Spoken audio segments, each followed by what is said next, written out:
बाबा को जलवा चढ़ाएंगे, हाथ जोड़ हम अर्जी लगाएंगे। भोले बाबा को जलवा चढ़ाएंगे, हाथ जोड़ हम अर्जी लगाएंगे।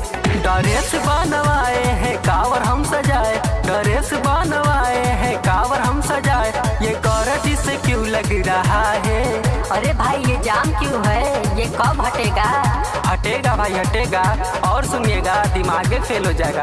सावन में नारा गुज रहा है, कवरियन का टोली निकल रहा है। सावन में नारा गुज रहा है, कवरियन का टोली निकल रहा है।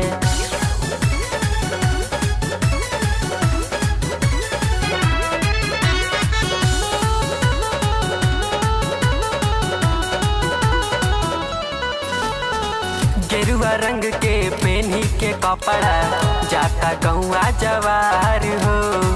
भोला जी के पाटे निराला महिमा परम्पार हो।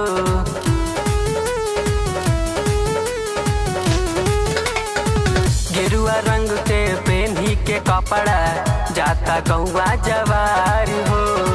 भोला जी के पाटे निराला महिमा परम्पार हो। सुना है जब से जाना है हमको, सुना है जब से जाना है हमको, दिल क्यों मचल रहा है? अरे क्यों मचल रहा है भाई? अरे भोला जी का दर्शन करने जाना है नू।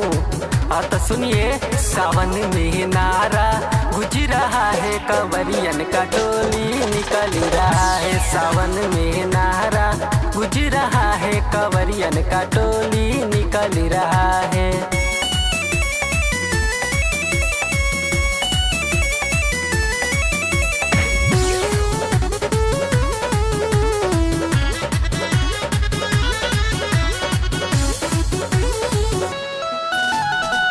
ऊंचे ऊंचे पर्वत लगे हैं भोला जी के बसेरा। चलते चलते पड़ जाते छाले, हो जाता है सवेरा।